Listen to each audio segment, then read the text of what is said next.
오늘 은혜 받으실 하나님의 말씀은 구약성경 열왕기하 20장 16절에서 19절까지의 말씀입니다. 다 함께 합독하시겠습니다. 이사야가 히스기야에게 이르되 여호와의 말씀을 들으소서. 여호와의 말씀이 날이 이르리니 왕궁의 모든 것과 왕의 조상들이 오늘까지 쌓아두었던 것이 바벨론으로 옮긴 바 되고 하나도 남지 아니할 것이요 또 왕의 몸에서 날 아들 중에서 사로잡혀 바벨론 왕궁의 환관이 되리라 하셨나이다 하니 히스기야가 이사야에게 이르되 당신이 전한 바 여호와의 말씀이 선하니이다 하고 또 이르되 만일 내가 사는 날에 태평과 진실이 있을진데 어찌 선하지 아니하리요 하니라. 아멘. 아멘. 할렐루야. 우리 옆에 분들과 인사를 나누도록 하겠습니다. 사랑하고 축복합니다. 아멘. 할렐루야. 오늘이 내일이다 라는 말씀의 제목으로 함께 은혜를 나누도록 하겠습니다. 여러분 기도하십니까? 기도하십니까? 너무나 당연한 질문이죠. 기도 다 하시죠. 기도를 얼마만큼 하십니까? 기도의 시간의 분량을 말씀하는 것은 아닙니다. 그러니까 기도의 간절함을 여러분 느껴보시면서 기도하십니까? 신철규라고 하는 시인이 있습니다. 1980년생이고 2011년도에 문학단에 입단하신 분입니다. 그런데 신철규의 눈물의 중력이라고 하는 시집이 있어요. 근데 그 시집을 읽으면서 제가 이제 굉장히 그 마음에 와닿는 글귀가 있었습니다. 정말 우리 그리스도인들이 가져야 될 마음이 아닐까라고 하는 그런 글귀가 있었는데, 신철규의 눈물의 중력이라고 하는 그 시집에 어떤 눈물은 너무 무거워서 엎드려 울 수밖에 없을 때가 있다. 그러니까 그 눈물의 중력이라고 하는 제목의 시집의 중간에쯤에 이제 기록되어져 있는 내용이에요. 그런데 이 글귀를 읽으면서 굉장히 마음에 와닿더라고요. 우리도 그렇지 않습니까? 자녀를 위해서 눈물로 기도할 때의 심정이 이러한 심정일 것 같아요. 또 부모를 위해서 기도할 때의 심정이 이런 심정일 것 같습니다. 어떤 눈물? 우리가 나라와 민족, 아니면 남편과 아내, 부모, 형제, 자매, 아니면 자녀들을 위해서 우리가 눈물을 흘리면서 기도할 때 그 간절함. 그런데 그 눈물이 너무 무거워서 엎드려서 울 수밖에 없는, 엎드려서 기도할 수밖에 없는 이러한 기도가 우리 부모님들의 기도였고 또 저와 여러분들의 기도가 되기를 주님의 이름으로 축원합니다. 여러분, 이러한 간절함의 기도가 우리는 필요합니다. 그리고 하나 또 질문을 하도록 하겠습니다. 과연 우리는 다음 세대에게 우리는 어떤 교회를 물려주겠느냐라는 거예요. 여러분들의 자녀들에게, 여러분들의 자녀가 우리 교회에 다니는 자녀일 수도 있고 다른 교회에 신앙생활을 하는 자녀일 수 있지만, 과연 우리는 자녀들에게 어떠한 교회를 물려주고 싶으십니까? 여러분들의 자녀에게 어떠한 교회를 물려주고 싶냐라고 하는 질문을 스스로 한번 해보시기 바랍니다. 내 자녀는 이러한 교회에서, 그것이 환경적이거나 아니면 시스템이 좋거나 그것이 아니라 우리가 이야기하는, 성경에서 이야기하는 그 교회에 그러한 어떠한 교회이면 좋겠느냐를 한번 여러분 생각해 보시기를 바랍니다. 코로나 팬데믹이 지나고 작년에 첫 번째 한국 대학생 선교회라고 하는 CCC입니다. 한국 대학생 선교회에서 다시 새롭게 부흥하자라고 하는 기도 자리가 있었습니다. 정릉 베델교회에서 박태남 목사님이 시무하는 교회에서 이 청년들이 모여서 기도를 하는 거예요. 근데 김요한이라고 하는 서울 학생 대표 간사님이 기도를 합니다. 그러니까 그도 성인이죠. 그리고 이제 학생들을 가르치는 간사입니다. 그런데 그 김요한이라고 하는 간사님이 기도의 시작이 이렇습니다. 하나님, 우리는 정말 하나님을 바르게 예배하는 것이 무엇인지 모르고 어른이 되어 버렸습니다. 우리 부모들에게 예수 그리스도의 복음이 무엇인지 모른 채 우리는 성인이 되어 버렸습니다. 우리를 살려 주시옵소서. 이렇게 김요한 간사, 그도 성인입니다. 목사님 아들이에요. 그런데 그렇게 기도를 하는 거죠. 정말로 하나님을 바르게 예배하는 것이 모르고 성인이 되어져 버렸다라는 거죠. 그냥 익숙함에 눌려 하나님을 예배하는 것이 어떠한 것인지 모르고 이미 성인이 되어져 버린 거예요. 그리고 부모들에게 예수 그리스도의 복음이 무엇인지 모른 채 그냥 교회 다니는 성인이 되어져 버렸다라는 거죠. 그러니 우리를 좀 살려주십시오. 그 기도였습니다. 사실 부모에 대한 책임 아니겠습니까? 오늘 본문 말씀 그 히스기야 왕의 이 내용이 바로 그러한 내용입니다. 사실 저는 또 여기 앉아 계신 분들은요, 사실 그래요. 은사와 기적과 축복과 방언과 기도원을 경험한 세대입니다. 그래서 어떻게 보면 꾸역꾸역 신앙생활을 이어갈 수 있습니다. 여러분들의 세대, 저와 여러분들의 세대는 그래 끝까지 그냥 하나님을 믿고 그냥 살아갈 수 있습니다. 그러한 신앙, 희미한 하나님의 기적, 희미한 하나님의 은사, 희미한 하나님의 그 방언의 역사, 그것을 그 기적의 경험, 부흥의 경험을 끌어안고 살아갈 수 있습니다. 그럼 우리는 자녀들에게 어떠한 기회를 물려주겠느냐라는 거예요. 그럼 우리 자녀들에게 어떠한 기회를 물려줄 수 있을까? 우리는 그것을 사실 고민해야 됩니다. 자녀들을 위한, 다음 세대들을 위한 오늘의 기도가 없다면요, 내일은 있을 수 없습니다. 오늘 명한 권사님이 기도를 하면서 야, 오늘 설교의 내용도 내가 알려드리지도 않았는데 어떻게 설교의 내용과 그렇게 부합할까? 믿음의 유산이 상속되어질 수 있도록 그러한 기도하는 것. 여러분, 사실 다음 세대 운동이요, 우리 세대에 있습니다. 근데 심각합니다. 다음 세대들을 위해서 준비하지 않으면 다음 세대들은 없습니다. 오늘 다음 세대들을 위하여, 자녀들을 위하여 기도하지 아니하면, 후손들을 위하여 기도하지 아니하면 교회는 문을 닫아야 됩니다. 이것을 알아야 되는 거예요. 아이들이 없기 때문에 하지 말자. 아니요. 준비하지 않으면 우리가 아이들을 받아들일 수 없습니다. 생각해보면 우리가 정말로 하나님을, 교회의 능력을, 성령님의 역사하심을 증거하고 보여주지 않는다라고 한다면, 우리 자녀들에게, 우리 믿음의 후손들에게 하나님의 능력과 교회의 능력과 성령의 역사하심과 증거하심을 보여주지 않는다라고 한다면, 여러분 MZ세대들을 한번 생각해 보세요. 봐야 믿고 느껴야 하는 이 시대에 다음 세대들이, 저와 여러분들이 믿는 하나님을 믿겠느냐라는 거죠. 우리의 삶 가운데 기적이 나타나지 아니하고 하나님의 능력이 나타나지 아니하고 우리의 복음의 증거가 없는데, 다음 세대들은 봐야 되고 봐야 믿고 느껴야 믿는 그 다음 세대들이 우리가 믿는 하나님을 믿겠느냐? 사실 미지수입니다. 그렇지 않습니까? 세상을 보더라도 그런 마음이 있지 않습니까? 많은 분들이 그렇게 이야기를 해요. 자녀들에게 야, 내가 너 창피해서 교회 못 다니겠다. 너가 교회 안 나와서 창피해서 교회 못 다니겠다. 여러분, 창피해서 구원하는 겁니까? 여러분들의 자녀들, 여러분들의 체면 때문에 구원하는 겁니까? 그건 아니잖아요. 내 체면 때문에 우리가 자녀들이 교회에 나와야 되는 겁니까? 그건 아니지 않습니까? 하나님의 증거를 보고 그들이 느끼고 교회의 능력을 안다면, 그들이 주님을 만나고 그들이 주님께로 돌아올 수 있는 그러한 신앙의 역사가 저와 여러분들 가운데 있기를 주님의 이름으로 축원합니다. 부모 체면 때문에 아이들이 교회에 나와야 되는 것은 아니지 않습니까? 그럼 우리는 그 자녀들에게 무엇을 보여줄 수 있겠느냐라는 거죠. 어떠한 기회를 물려줄 수 있겠느냐? 교회의 능력은 여러분 뭐라고 생각하십니까? 목사님들이 이제 그런 얘기를 해요. 우리 능곡감리교회가 땅이 2,000평입니다. 굉장히 좋아하십니다. 주차장이 넓습니다. 굉장히 좋아하십니다. 여러분, 근데 그게 교회의 능력입니까?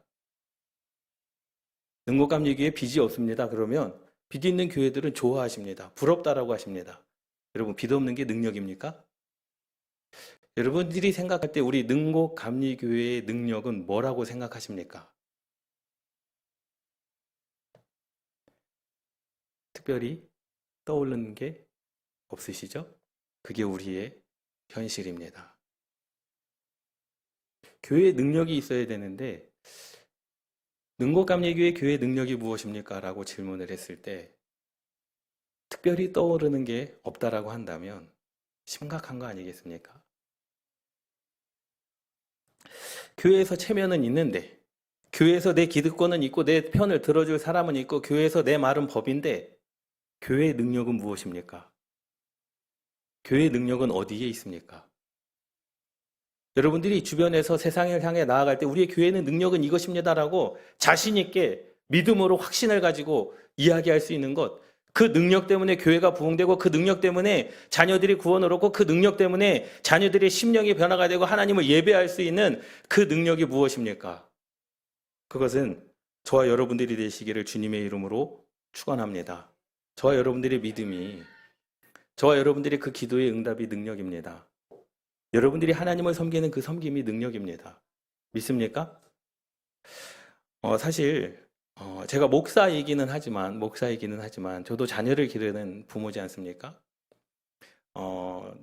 직장을 다니는 부모님들보다도 사실은 제가 제 자녀들하고 많이 놀아줬습니다.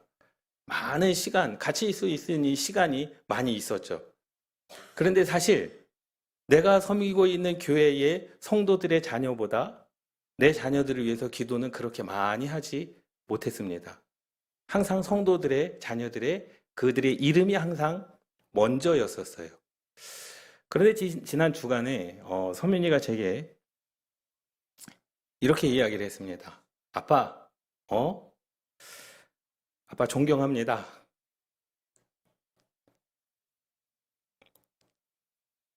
그래서 제가 물어봤어요. 왜? 왜 갑자기? 왜 존경한다 그래? 그랬더니 하고 싶었던 말이었다는 거죠. 하고 싶었어요. 근데 마음속엔 있었는데 아빠한테 직접 말하기가 그랬는데 오늘 아빠 존경합니다. 라는 그런 말을 하더라고요. 그래서 참 감사하더라고요. 예. 하나님께서 이 자녀를 버리지 않으셨구나. 사실 목회자 자녀라고 해서 다 잘 되는 거 아니지 않습니까? 목회자 자녀라고 해서 당연히 믿음이 있어야 되고 목회자 자녀라고 해서 당연히 신앙을 가져야 된다라고 하는 사실 그것부터가 잘못된 거 아니겠습니까? 물론 신앙의 바원들이 안에서 자랐기 때문에 그러한 고백이 있을 수는 있어요. 그런데 그 다음 날인가 또 저녁에 또 제게 이렇게 이야기를 하는 겁니다. 아빠는 기도 언제 해요? 아빠는 특별하게 기도 계속 하지만은 우리 기도 20일 철야 기도하지 않냐? 그랬더니 선민이가 이렇게 이야기를 하는 겁니다. 더 기도해야 되겠어요, 아빠. 더 기도해야 되겠어요. 그래서 왜? 기도해야 되겠다라고 하니까는 궁금하잖아요. 왜 더 기도해야 되겠다라고 생각을 했는데 제가 물어봤어요. 근데 선민이가 그렇게 대답을 하더라고요. 성인이 되면 더 많은 유혹이 있을 것이고 성인이 되면 죄 가운데 빠질 확률이 너무나 높기 때문에 그 유혹과 죄 가운데 빠지지 않기 위해서 자기가 이제 대학생이 되니까 더 많이 기도해야 되겠다라는 마음을 가졌다라는 거예요. 너무나 감사하더라고요. 야, 그래도 얘가 아직 믿음이 있구나. 그러한 고백을 할 줄 아는구나. 그러한 유혹 가운데 성인이 되면 더 많은 유혹과 죄 가운데 빠질 요소들이 더 많아지기 때문에 자기는 기도해야 되겠습니다라고 하는 그 결단이 참 감사하더라고요. 그런데 그 결과를 보면 교회 안에서 먹고 자란 아이 아니겠습니까? 교회의 신앙 생활을 보고 장로님들, 권사님들의 그 믿음의 역사를 보고 자란 아이. 그런데 과연 우리들은 그런 자녀들에게 무엇을 보여주겠느냐라는 거죠. 무엇을 보여주겠느냐? 사실 이제 그 내년도에 선교사 자녀, 목회자 자녀 이제 세미나 집회를 요청을 받았어요. 그런데 거기를 가면 항상 하는 게 있습니다. 우리 아이들이 많이 아는 거 있지 않습니까? MBTI라든지 이제 그런 거 있지 않습니까? 그런데 거기서는 TCI라고 하는 성격 검사를 해요. 목회자 자녀들, 그다음에 선교사 자녀들에게 이제 TCI라고 하는 성격 검사를 합니다. 그런데 거기 오는 아이들이 다 선교사님 자녀, 목회자 자녀들이에요. 그런데 98% 이상이 다 사회적 민감성이 굉장히 높아요. 사회적 민감성에 대한 점수가요, 99%입니다.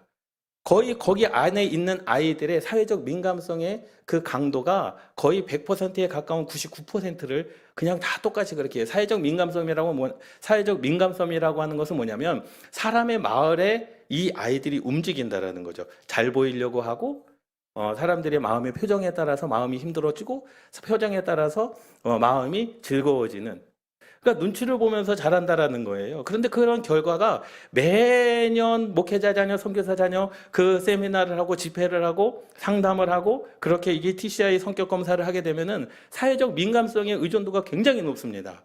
그래서 저는 그 아이들에게 그렇게 이야기를 해요. 저의 살아온 배경, 저도 목회자 자녀였기 때문에 저의 살아온 배경을 이야기하면서 그렇게 살 필요 없다. 아버지가 만난 하나님이 있으면 너희들도 하나님을 직접 만나야 되지 않겠느냐. 아버지의 하나님이 아니라 이제는 너희들의 하나님을 만나야 된다라고 제가 그렇게 많이들 아이들에게 힘과 용기를 북돋아 주죠. 그런데 그게 쉽게 변하지 않습니다. 여러분들의 자녀를 한번 생각해 보세요. 여러분들이 지금 임원으로서, 장로로서, 권사로서, 집사로서 자녀들에게 그러한 것을 굉장히 요구하고 그럴 때가 있지 않습니까? 내가 너 때문에 체면이 안 선다. 여러분, 체면 때문에 우리가 신앙생활하는 거 아니지 않습니까? 체면 때문에 자녀들이 교회 나와야 되는 거 아니지 않습니까? 하나님의 능력 때문에, 하나님의 거룩하심 때문에, 하나님의 일하심 때문에 오늘도 하나님께 나아가야 되는 저와 여러분들이 되시기를 주님의 이름으로 축원합니다. 히스기야 왕이 있었어요. 유다의 왕이었었습니다. 하나님께서 이사야 선지자를 통하여 어떻게 이야기하는 거예요? 너는 죽을 것이다. 이런 짐을 싸라, 정리해라, 사형 선고를 내리는 거예요. 근데 히스기야 왕이 기도를 했어요. 낯을, 이 얼굴을 벽을 향하여 아까 전에 눈물이 무거워서 그 얼굴을 들을 수 없는 그러한 심정으로 통회함으로 하나님께 기도했습니다. 나 살려주십시오. 내가 하나님께 했던 그 행동들, 내가 하나님께 드렸던 예배, 하나님께 드렸던 헌신이 있지 않습니까? 그러니 나를 좀 제발 살려주십시오. 그런데 하나님께서 그의 생명을 15년을 연장하여 주십니다. 15년을 연장하여 주시는데 20장 6절 말씀에 보면 왜 하나님께서 그의 인생을 15년을 연장해 주시는 이유와 목적과 사명이 분명하게 기록되어져 있어요. 제가 읽어드릴게요. 내가 내 날에 15년을 더할 것이며, 야 지금 안 죽어, 15년의 생명을 더하여 줄게.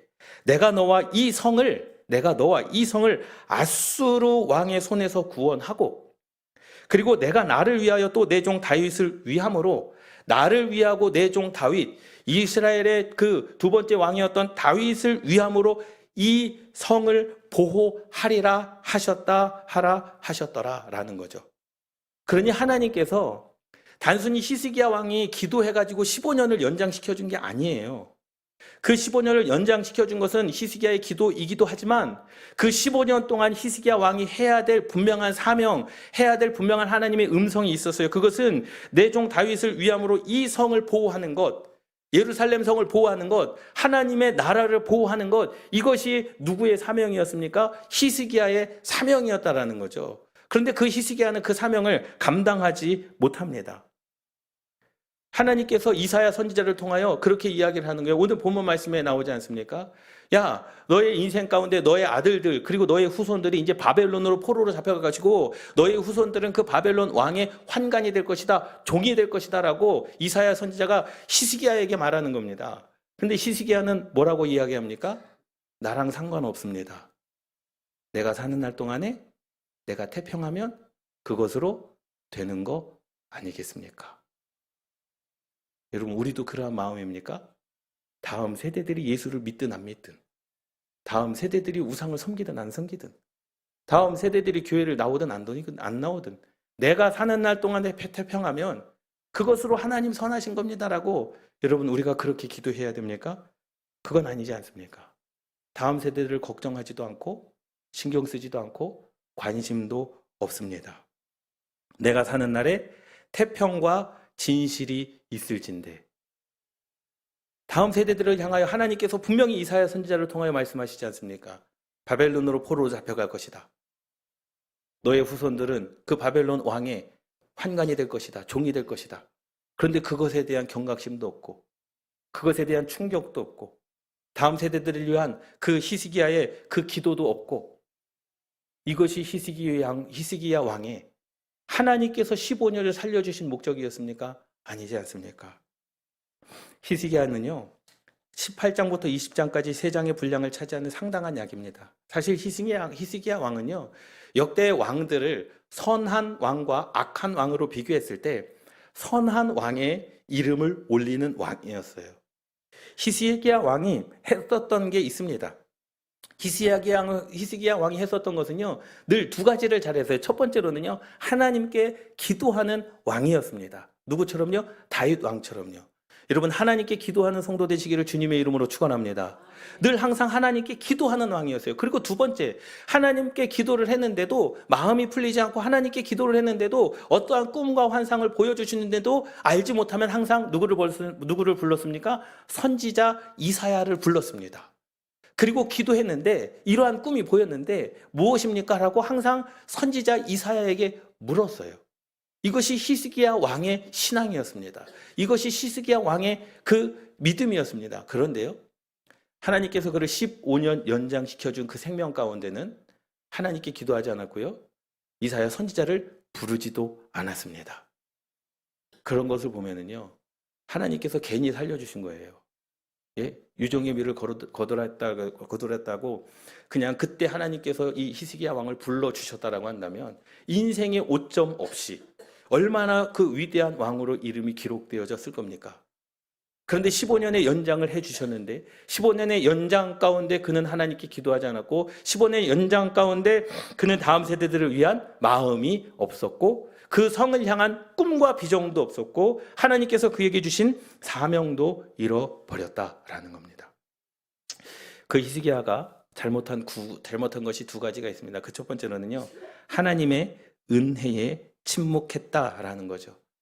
하나님의 은혜에 침묵했습니다. 15년을 연장시켜 준 거잖아요. 기적 아닙니까? 죽을 자리에서 하나님께서 사형 선고하시고 그가 기도를 하시고 15년을 연장시켜 준 거예요. 하나님의 은혜인 것이죠. 그러면요, 여러분, 하나님의 은혜에 우리가 보답해야 됩니다. 믿습니까? 내가 하나님께 어떻게든 기도로 보답하든 헌신으로 보답하든 물질로 보답하든 하나님께서 주신 은혜에 대해서 내가 신앙으로 보답하든 삶으로 보답하든 보답해야 되는 게 마땅해요. 근데 히스기야가 병들었다는 그 소리를 듣고 바벨론에서 이제 사관 사신들을 보내는 거죠. 문병하라는 거예요. 야, 히스기야 왕에게 가가지고 문병하라. 그런데 그 문병의 목적이 뭐였습니까? 그 유다 땅을 어떻게 해요? 집어삼키려고 하는 그런 마음이 있었어요. 그런데 그 바벨론에서 그 사관들이 올 때 이 히스기야는요, 이사야에게 말하지 않았습니다. 보고하지 않았습니다. 그리고 뭐 합니까? 야, 저렇게 큰 강대국 왕이 나의 병문안을 위하여 서신들을 보냈다? 이것은 너무나 그 위대한 일이죠. 그래서 모든 왕궁을 보여주고 군사시설을 다 보여주고 자기의 모든 환경들을 다 보여줍니다. 그리고 돌아가게 해요. 그리고 나서 이제 히스기야에게 와가지고 바벨론에서 나를 문병할 사람들이 왔었습니다. 라고 하는 그 말과 동시에 누가요? 이사야가 하는 말의 내용이 바로 오늘의 말씀입니다. 오늘의 말씀은 뭐예요? 다른 거 아닙니다. 이거죠. 히스기야가 이사야에게 이르되 당신이 전한 바 여호와의 말씀이 선하나이다 하고 또 이르되 만일 내가 사는 날에 태평과 진실이 있을진데 내가 사는 날 태평한데 나와 무슨 상관이냐라는 거예요. 이사야가 히스기야에게 이렇게 말한 거예요. 그 바벨론에서 온 바벨론에서는 그 사관들이 돌아간 이후에 여호와의 말씀을 들으소서. 하나님의 말씀을 들어야 됩니다.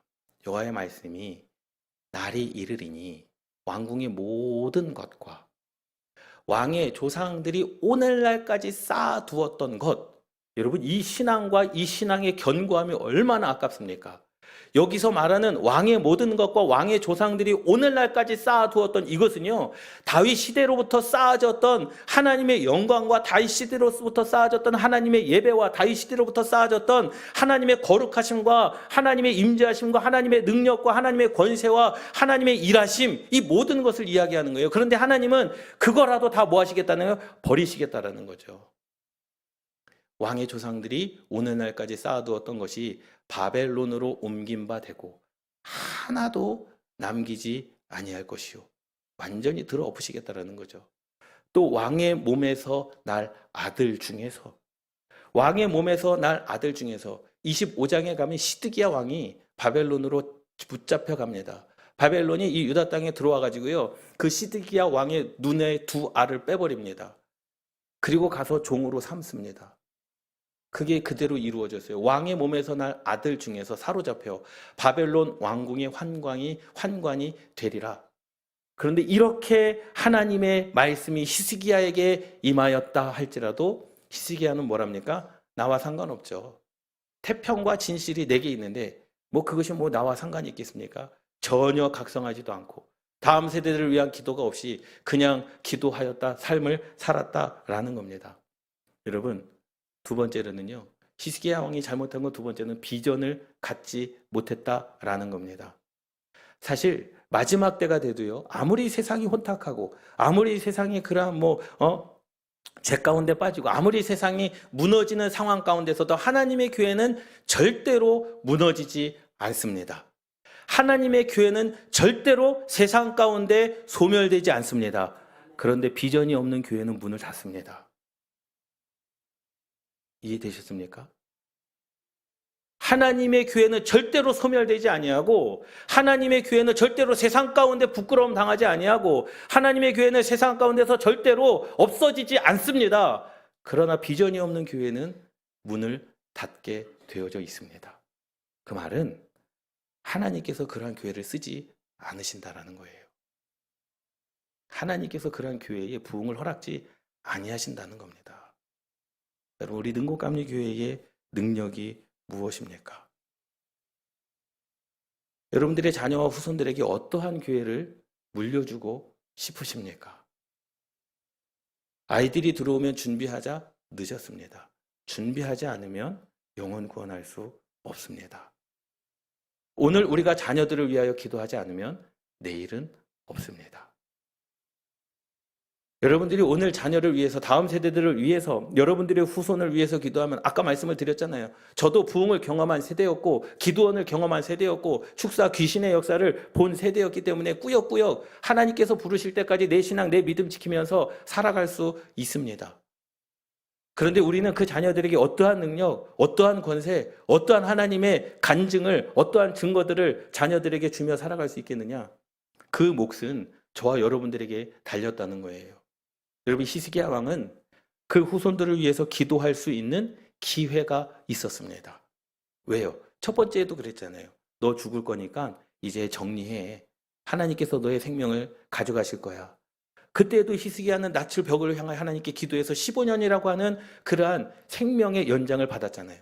그리고 두 번째, 하나님의 은혜에 침묵했다 할지라도, 그래도 야, 하나님께서 너의 자녀들을 이제 바벨론의 왕의 포로로 잡혀가게 할 거야 라고 하는 그 말을 들었다라고 한다면, 또 다시 한번 자기가 생명의 연장을 기도했던 것처럼 낯을 벽으로 향하여 하나님께 기도해서, 하나님, 우리의 자녀의 후손들도 하나님의 영광 가운데, 내 인생 가운데 태평을 허락하여 주셨던 것처럼 내 후손들에게도 태평을 허락해달라고 기도해야 되는 거 아니겠습니까?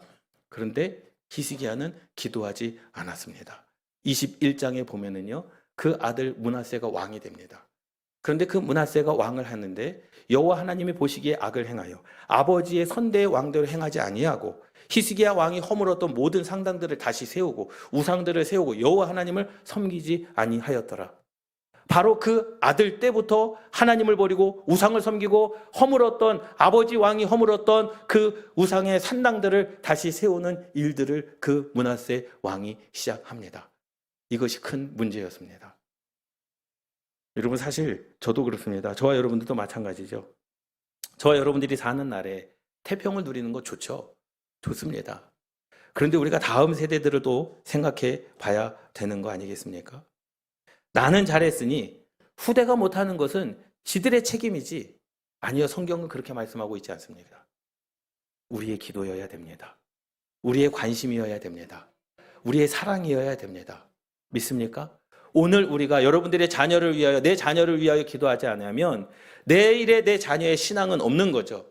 내 체면 때문이 아니라, 내 창피 때문이 아니라, 내 체면 때문에 자녀가 교회 와야 되고, 내가 창피해서 자녀가 교회 와야 되는 것, 그것이 아니라 내 자녀가 중밀로 내가 하나님을 만났던 경험처럼 내 자녀가 하나님을 만나야 되고, 그 하나님에 대해서 저와 여러분들이 믿음의 태평을 누렸던 것처럼 내 자녀들도 그러한 믿음의 태평을 누려야 되는 것, 여러분, 그것이 우리의 꿈과 비전이 되기를 주님의 이름으로 축원합니다. 여러분, 교회의 능력이 그거가 되기를 주님의 이름으로 축원합니다. 할렐루야. 자녀들에게 보여줄 것은 없어요. 내게 주신 하나님의 은혜를 고백하는 거예요. 증거하는 겁니다. 내 삶 가운데 하나님의 능력이 나타나고 기도의 응답이 나타나고 내 삶 가운데 하나님께 영광 돌리는 삶의 모습이, 그것이 능력입니다. 할렐루야. 여러분, 나는 신앙생활을 잘했으니 후대가 못하는 것은 후대의 책임이 아니라 오늘 저와 여러분들의 기도에 있음을 믿습니다. 후손에게 과연 여러분 어떤 기회를 물려주고 싶으십니까? 후대에게 과연 어떤 기회를 물려주고 싶으십니까? 자녀들에게, 후손들에게 어떠한 교회, 어떠한 능력, 어떠한 부흥을 준비하며 기대하며 기도하고 계십니까?